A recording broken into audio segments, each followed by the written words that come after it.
Buenos días, hermanos y amigos. La paz sea con todos. Los amigos y los hermanos les saludan.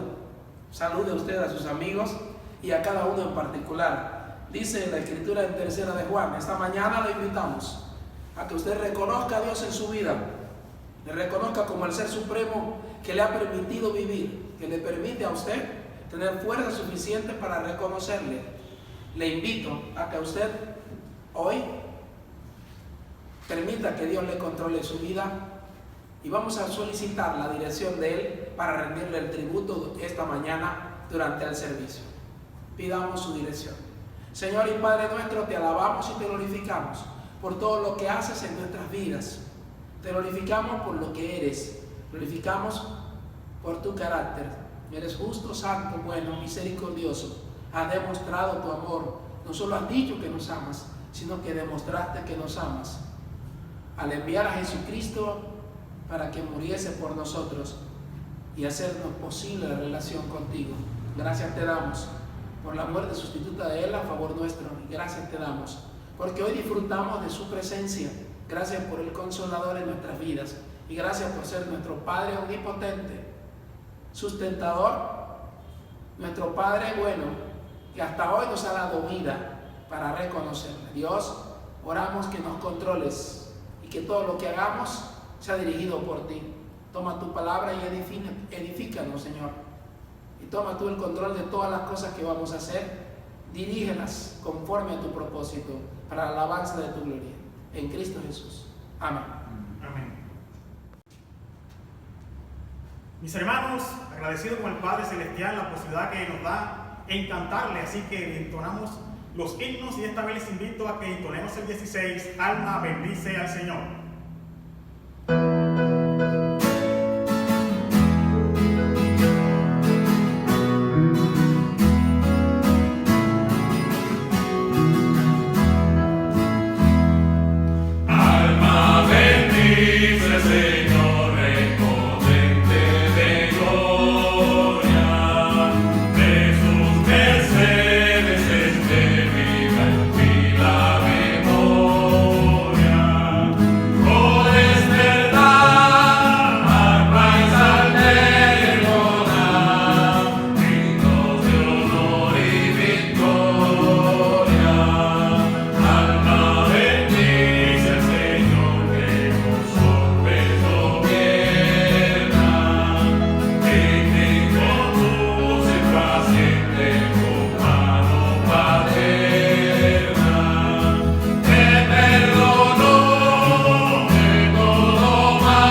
Como siempre, mis hermanos, les invito a que le cantemos a nuestro maravilloso Dios con el himno número 20, Alabad al Gran Rey.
Bendito es el Señor. Himno número 24. Bendito es el Señor.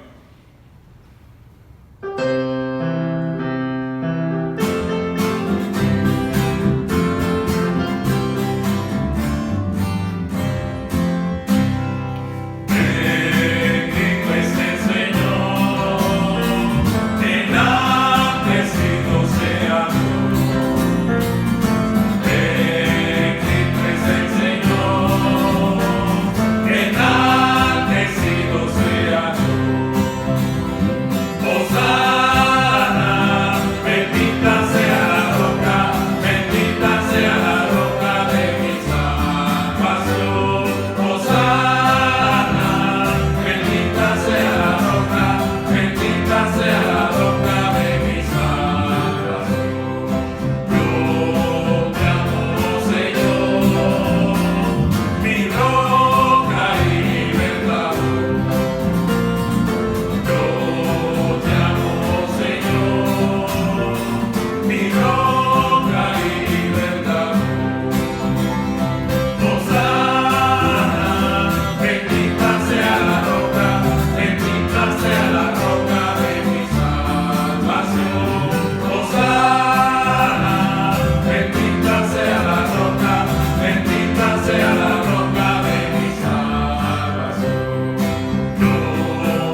la Escritura. Y en esta mañana le invito a que usted me acompañe desde su casa, que abra su Nuevo Testamento, que abra su Biblia y leamos juntos en Romanos, en el capítulo 6, del verso 15 hasta terminar el capítulo. Lo invito a leer la Biblia en Romanos, el capítulo 6, del versículo 15 hasta terminar este capítulo. Dice la palabra de Dios en Romanos 6, 15 en adelante así: ¿qué pues? ¿Pecaremos porque no estamos bajo la ley, sino bajo la gracia? En ninguna manera. ¿No sabéis que si os sometéis a alguien como esclavos para obedecerle, sois esclavos de aquel a quien obedecéis, sea del pecado para muerte o sea de la obediencia para justicia? Pero gracias a Dios que aunque erais esclavos del pecado, habéis obedecido de corazón a aquella forma de doctrina a la cual fuisteis entregados, y libertados del pecado, vinisteis a ser siervos de la justicia. Hablo como humano, por vuestra humana debilidad, que así como para iniquidad presentasteis vuestros miembros para servir a la inmundicia y a la iniquidad, así ahora para santificación presentad vuestros miembros para servir a la justicia. Porque cuando erais esclavos del pecado, erais libres de la justicia. Pero ¿qué fruto teníais de aquellas cosas de las cuales ahora os avergonzáis? Porque el fin de ellas es muerte. Mas ahora que habéis sido libertados del pecado y hechos siervos de Dios, tenéis por vuestro fruto la santificación y como fin la vida eterna. Porque la paga del pecado es muerte, mas la dádiva de Dios es vida eterna en Cristo Jesús, Señor nuestro. Que el Señor nos edifique a través de su efectiva palabra. Amados hermanos y amigos, que la gracia y la misericordia de Dios esté fortaleciendo a cada uno de ustedes en esta hora. Ese es mi deseo, que quiera el Señor que podamos estar disfrutando de ese cuidado que Él siempre tiene con cada uno de los que somos sus hijos. Para el día de hoy vamos a hablar, si Dios así lo permite, acerca de la justicia divina. Y de manera particular vamos a enfocarnos a lo que es la palabra de Él, que es la palabra de justicia. El título para esta meditación es Restableciendo la justicia divina. Restableciendo la justicia divina. Una de las acusaciones que hay en contra de Dios es que Dios es injusto. Cuando las personas piensan de Dios como injusto, están indicando que los procederes de Dios no son equitativos, que no son procederes rectos con todas las criaturas. Y esto comenzó desde el día en que el querubín grande y protector se rebeló contra Dios, convirtiéndose en el Satán. Entonces vamos a mirar algunos aspectos relacionados con lo que es el carácter justo de Dios y todo lo que es necesario y que ha establecido las Escrituras para que esa justicia sea restablecida de manera especial y particular en aquellos que somos hijos de Dios, donde la justicia de Dios ha sido implantada en nosotros nuevamente. Lo primero que vamos a ver es la justicia de Dios y los seres morales. Ese es el primer punto, la justicia de Dios y los seres morales. Y ahí vamos a ver tres cosas a nivel general para ubicarnos en cuanto a lo que es la justicia. Vamos a mirar que Dios, el Dios Trino, tiene su carácter justo. En segundo lugar, ahí es que ese Dios Trino creó ángeles con carácter justo, como el de Él. Que ese Dios, en tercer lugar, justo, creó al hombre con un carácter justo, como el de Dios. Entonces, la justicia de Dios y los seres morales en primer lugar. Antes de que Dios creara algo, y aún después de un tiempo de haber creado lo que creó, solo existía la justicia divina.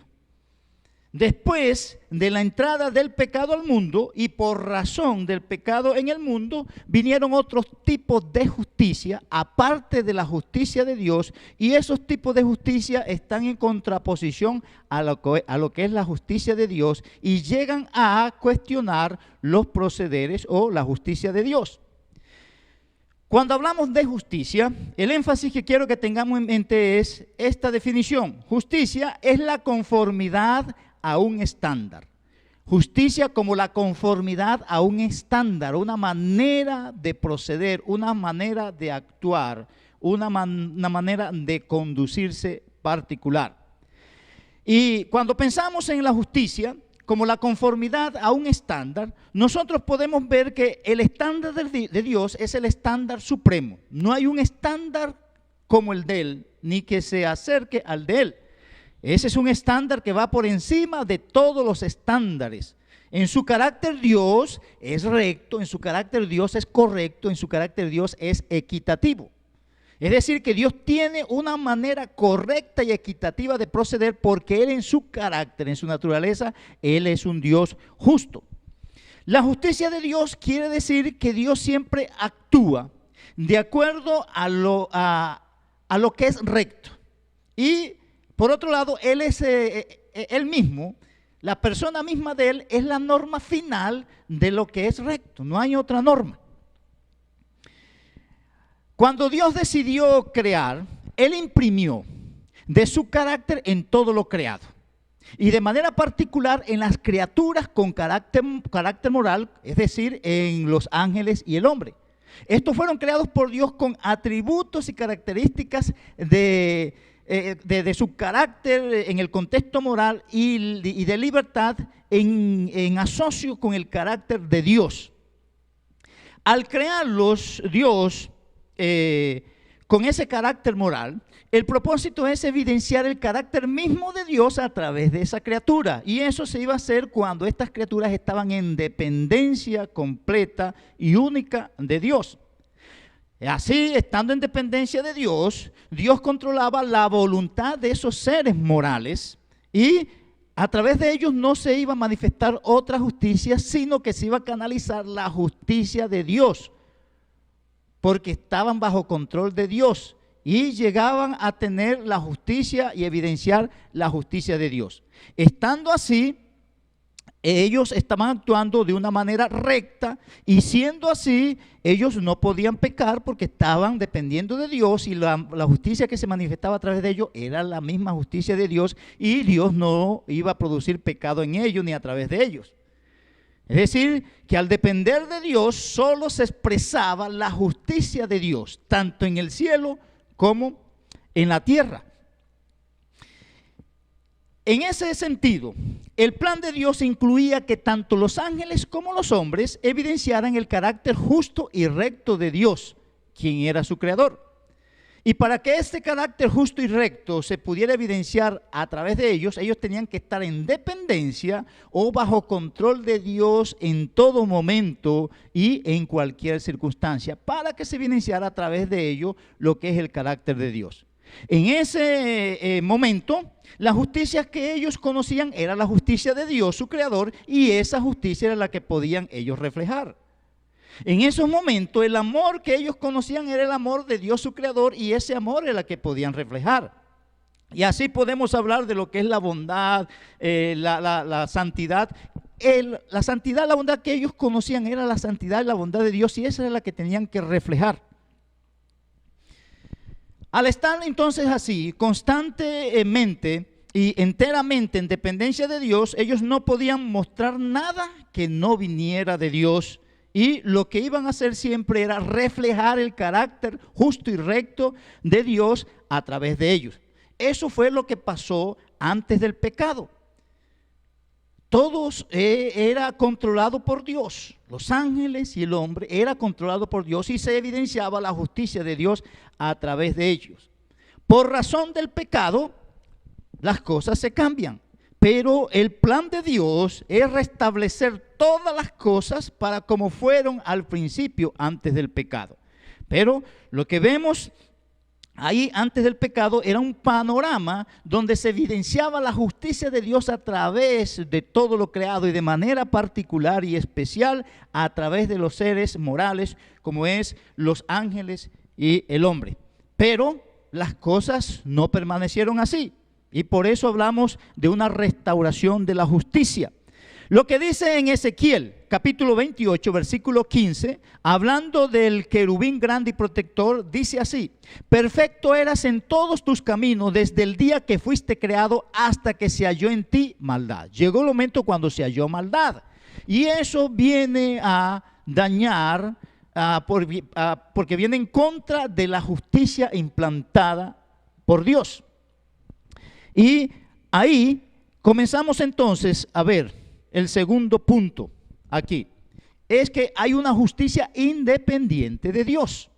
La caída de los seres morales trajo una justicia independiente, una justicia que va en contra de lo que Dios había establecido y que se evidencia en contra porque se está revelando ante lo que Dios tiene.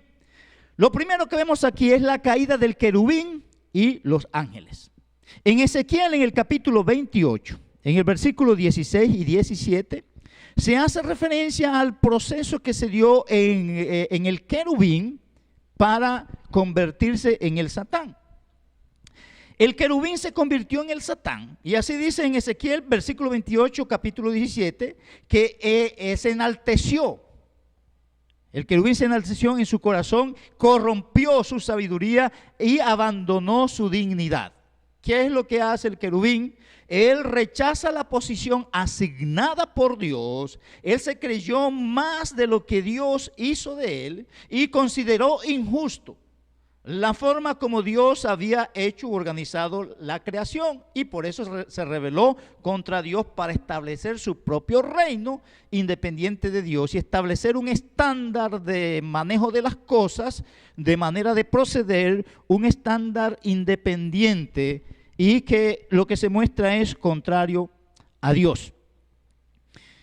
Eso pasó con el querubín inicialmente en su rebelión. Él después, ahí se habla de que él hace unas contrataciones también. No solamente se reveló él, sino que hace contrataciones y se arrastra a muchos ángeles.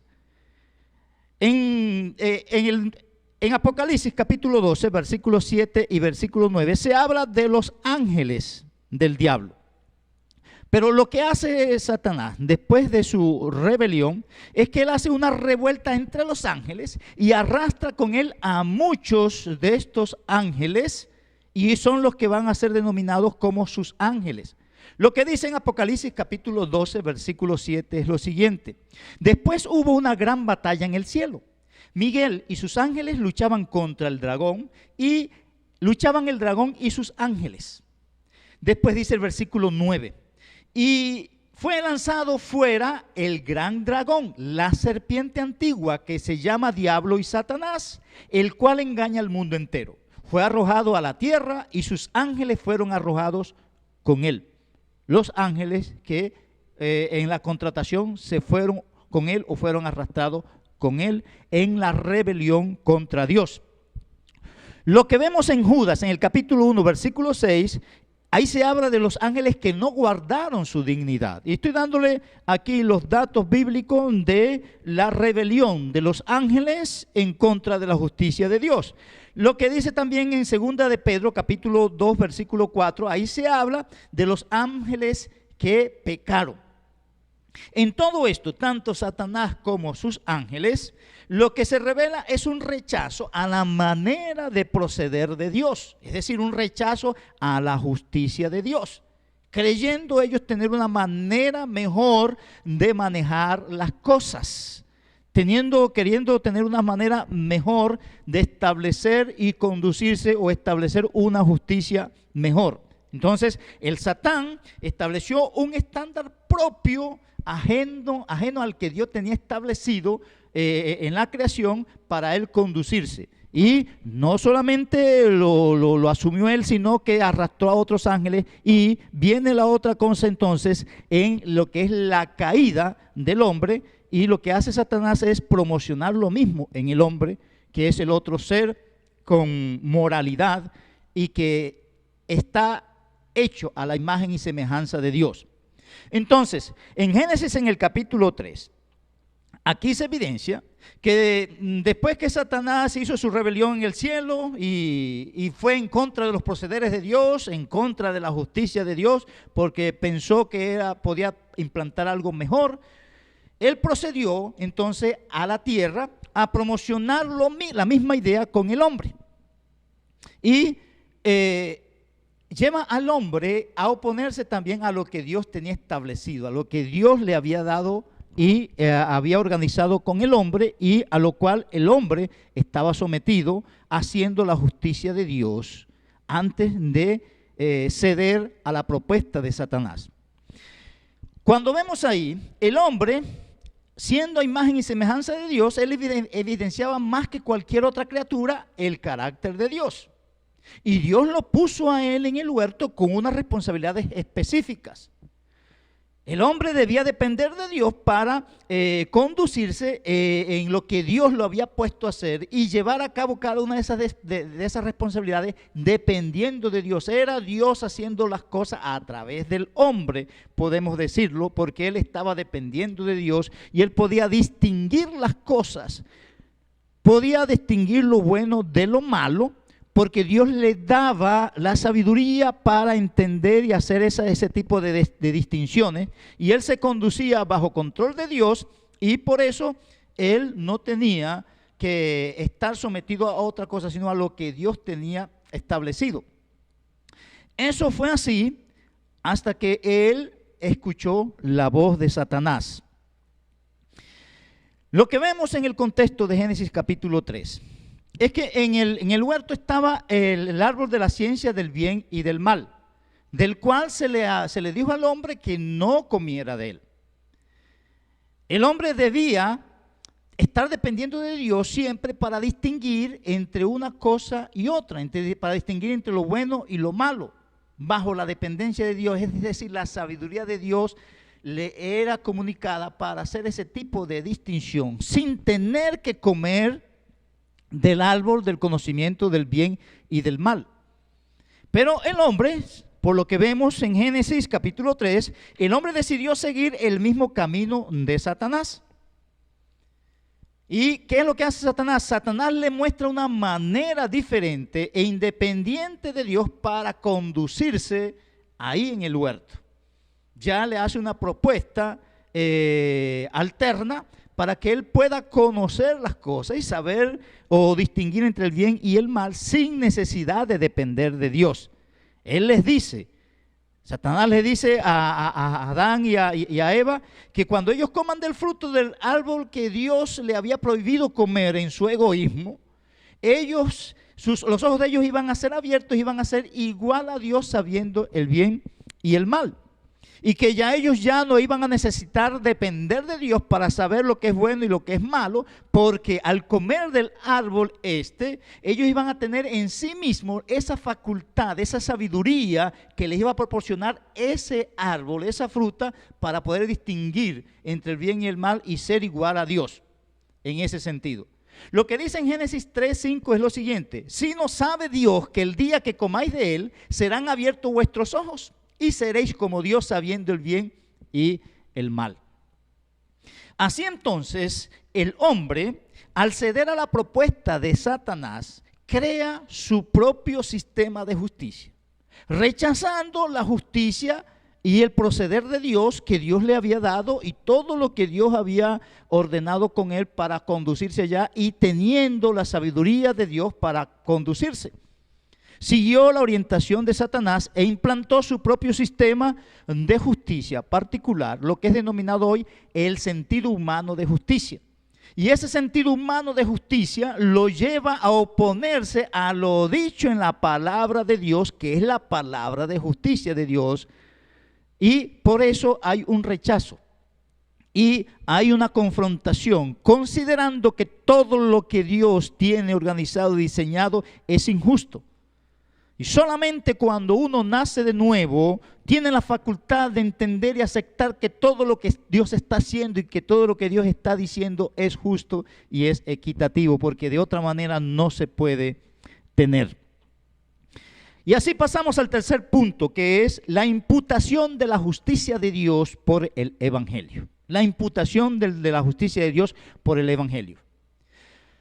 Dios no ha cambiado su manera de conducirse o de expresar su justicia. Lo que pasa es que por razón del pecado el hombre rechaza lo dicho en la palabra de justicia de Dios, porque no lo ve justo por razón del pecado. Pero Dios sigue con el mismo plan de expresar su justicia a través del hombre. Y es así que cuando nosotros creemos al Evangelio, a nosotros se nos es imputada la justicia de Dios en Cristo. Y se puede otra vez evidenciar como al principio, antes del pecado, se puede evidenciar el vivir por la justicia de Dios nuevamente, aceptando que lo que Él tiene, que lo que Él dice es lo mejor, es equitativo, es recto, es justo. De nosotros se dice en Efesios capítulo 4, versículo 24, y vestidos del nuevo hombre, creado según Dios en la justicia y santidad de la verdad. Es decir, que al nacer de nuevo nos es imputada la justicia de Dios en la nueva creación en Cristo. Romanos 4, 5 dice así: mas al que no obra, sino cree en aquel que justifica al impío, su fe le es contada por justicia. En 2 Corintios, capítulo 5, versículo 21, leemos: al que no conoció pecado, por nosotros lo hizo pecado, para que nosotros fuésemos hechos justicia de Dios en Él. Hemos sido hechos justicia de Dios en Él. Y al depender de la palabra de justicia, otra vez se va a evidenciar a través de nosotros la justicia de Dios, porque ese es el plan que Dios tiene para con nosotros y para con su iglesia en todo el mundo. Entonces, lo que estamos viendo es que cuando se vive bajo el control o la dependencia de Dios, se va a manifestar la justicia de Dios a través del creyente como Él lo tiene diseñado desde un principio.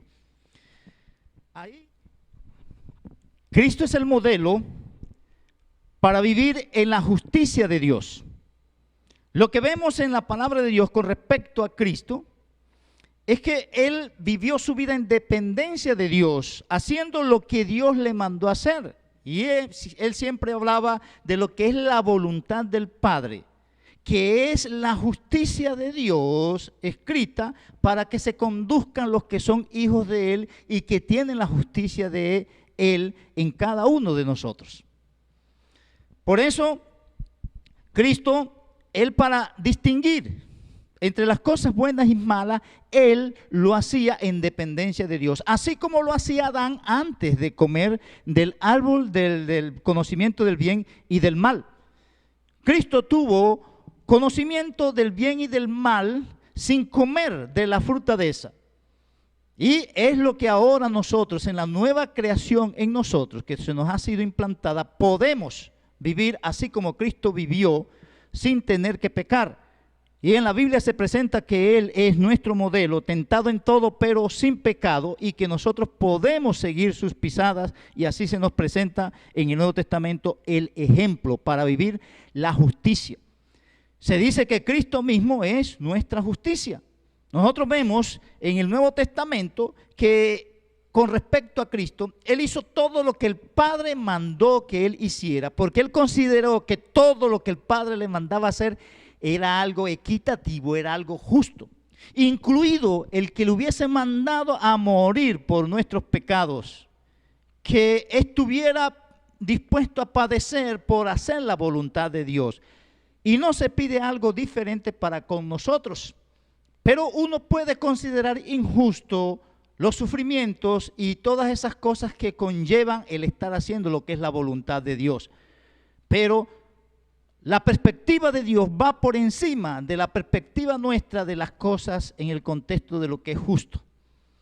Independientemente del concepto que tengamos o cómo creamos que son las cosas, todo lo que Dios nos manda hacer es justo, aun cuando nosotros no entendemos o podamos percibirlo como algo injusto. Dios es justo en todo su proceder y así se presenta en las Escrituras.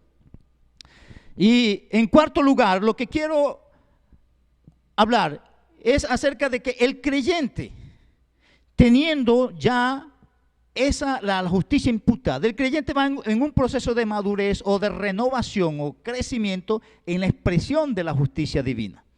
Y en el Nuevo Testamento hay una cantidad de textos que hace referencia a ese proceso de desarrollo en la vida del Hijo de Dios para que la justicia de Dios se evidencie a través del Hijo de Dios. Y voy a mirar algunos textos y a sacar el resumen de lo que se presenta en cada uno de esos textos. Por ejemplo, en Hebreos. Hebreos en el capítulo 5, versículo 13 al 14. Ahí se habla que el creyente debe ser experto en la palabra de justicia. El creyente debe ser experto en la palabra de justicia. Y esto se logra por la práctica o por el uso, el ejercicio de la palabra de Dios.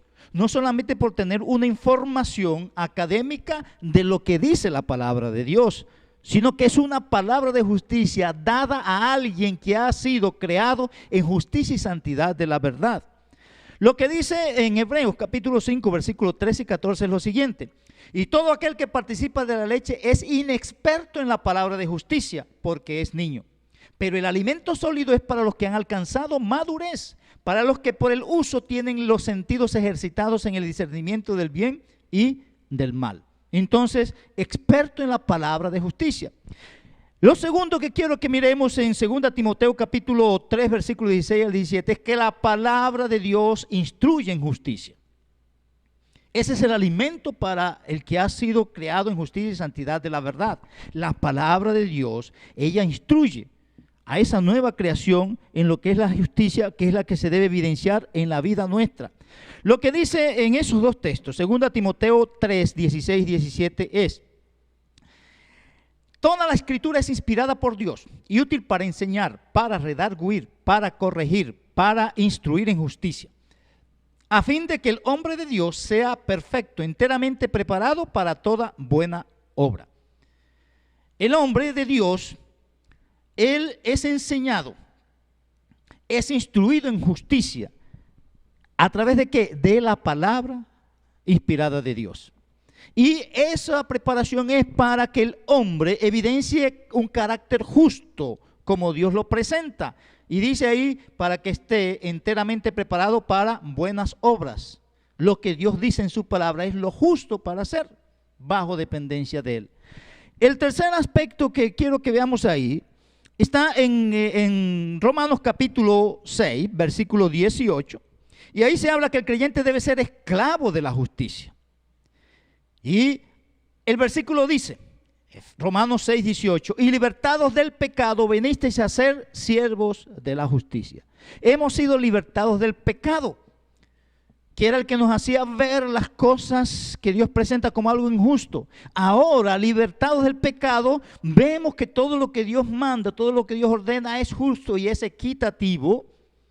Y nosotros debemos ser esclavos o estar concentrados sin ningún tipo de reparo a lo que Dios está demandando de nosotros ahora en lo que va relacionado con su justicia, que es esta, la palabra de justicia. Lo que leemos también en el versículo siguiente allí, Romanos 6, 19, que habla que el creyente debe presentar sus miembros para servir a la justicia. Y el texto dice, hablo como humano, por vuestra humana debilidad, que así como para iniquidad presentasteis vuestros miembros para servir a la inmundicia y a la iniquidad, así ahora para santificación presentad vuestros miembros para servir a la justicia. Es una disposición para presentarse y servir a la justicia. Es una determinación, así como se le dio a Adán, pero que después se dio ante la tentación de Satanás y se rebeldizó también. La misma que tuvo Cristo cuando vivió aquí, pero que se mantuvo a pesar de las tentaciones de Satanás, se mantuvo en la rectitud de Dios. A eso estamos llamados nosotros aquí. Y para terminar, el creyente debe mostrar la manera justa entonces de vivir que recibió en el nuevo nacimiento. Lo que leemos en Tito capítulo 2, versículo 12 al 13 es lo siguiente: porque la gracia de Dios se ha manifestado para salvación a todos los hombres, enseñándonos que renunciando a la impiedad y a los deseos mundanos, vivamos en este siglo sobria, justa y piadosamente. Estamos llamados y estamos capacitados por Dios, por la gracia de Dios, para renunciar a todo aquello que es injusto y para vivir de una manera sobria, justa y piadosa. Estamos capacitados por Dios para eso y por eso las demanda. Y de ahí que estamos hablando de lo que es el restablecer la justicia divina, porque esa ha sido implantada en nosotros. Según primera a los Tesalonicenses capítulo 2 versículo 10 dice el apóstol Pablo: vosotros sois testigos y Dios también de cuán santa, justa e irreprensiblemente nos comportamos con todos vosotros los creyentes. Y él resalta eso, que hay un comportamiento santo, justo e irreprensible. ¿A razón de qué? De que la justicia de Dios está en nosotros. Nosotros estamos llamados, y somos hijos de Dios, a estar apegados a la justicia de Dios que está explícita aquí en su palabra, sin resistirnos a lo que Él está demandando de nosotros, independientemente de las consecuencias que trae el estar sometido a esa justicia. Sin necesidad de venderlo así como lo vendió a Adán ante lo que estaba ofreciendo Satanás. Y podemos permanecer como permaneció Cristo ante las tentaciones de Satanás para seguir una manera de proceder diferente. La manera de proceder de Dios está establecida aquí y es la manera de proceder que debemos tener nosotros, sus hijos. Por eso, mis amados hermanos, sometámonos a la palabra de justicia. Ante cualquier evento que se nos presente, acudamos a lo que dice la palabra de Dios y sometámonos a lo que ella dice en ese y en cualquier otro evento. Independientemente de las consecuencias, dejemos que las consecuencias que trae el estar ajustado a la justicia de Dios, el estar ajustado a la voluntad de Dios, dejemos que las consecuencias las maneje el Señor, pero no usemos cualquier estrategia humana para evitarnos algún tipo de dificultad y estar yendo en contra de lo que es la justicia de Dios. Porque nosotros hemos sido creados en la justicia y santidad de la verdad, y así como Cristo vivió y cargó cualquier tipo de consecuencia sin ceder ante lo que estaba establecido, porque lo que Dios demanda siempre es justo, nosotros debemos estar con una orientación igual.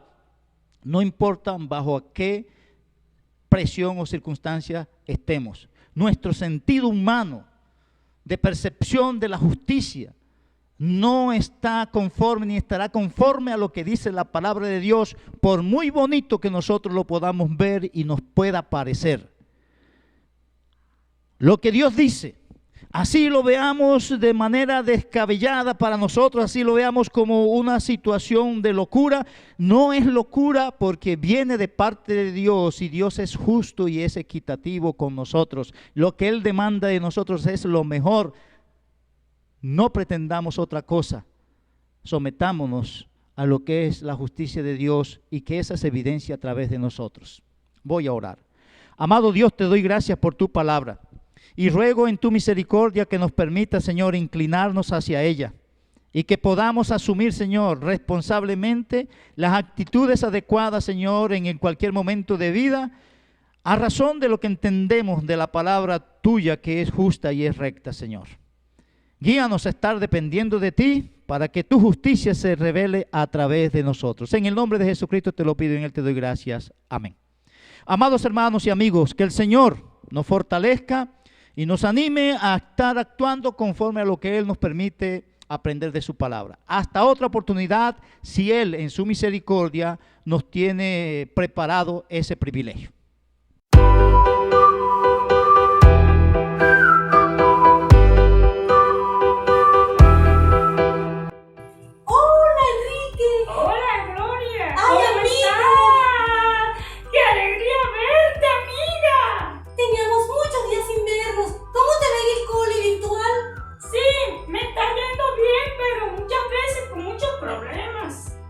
Así es conmigo. Y cuéntame, ¿estás yendo a la iglesia virtual?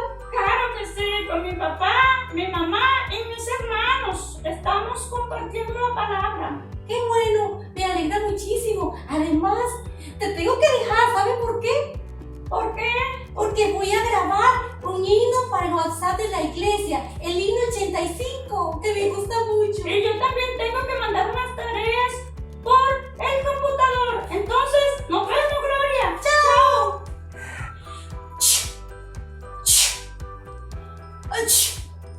Hola, Gloria, ¿te siento agripada? Sí, George.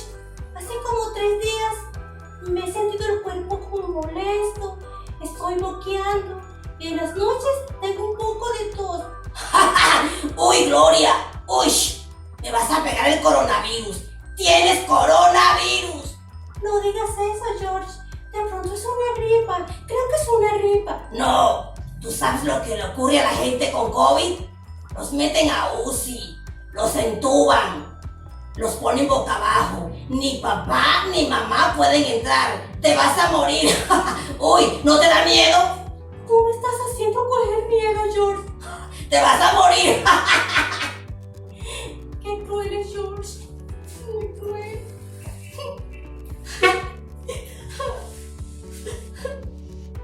Buenos días. Hola, Gloria, ¿cómo estás? Buenos días, hermano Ad. ¿Cómo está? Bien, gracias a Dios. ¿Y tu mamá? Bueno, mi mamá está allá en la cocina. Está bien. ¿Por qué estás tan triste? Te veo llorando. ¿Qué te ocurre, muchachita? Ay, hermano, es que yo me siento como con gripa, George.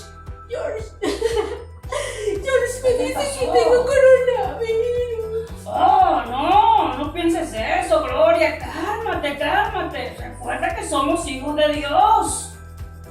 Yo sé eso, pero tengo miedo, pastor. No, la Biblia dice: no temas porque yo estoy contigo. No desmayes porque yo soy tu Dios que te esfuerzo. Siempre te ayudaré, siempre te sustentaré con la diestra de mi justicia. Así es, Él es mi ayudador. Así es, además, recuerda al hermano Nayib, él está siempre pendiente a la salud de nosotros y diciéndonos el protocolo que hay que hacer en estos momentos donde el gobierno nos manda a tener mucha precaución. Sí, le voy a decir a mi mamá que llame al hermano Nayib y que me revise para ver. Así es, mira, vamos a entrar para que tu mamá te haga una toma y te dé una pastilla. Vamos, no tengas miedo porque el Señor está con nosotros. Además dice: estad quietos y sabed que yo soy Dios. Entremos. Amén. Bueno, pastor, vamos. Vamos.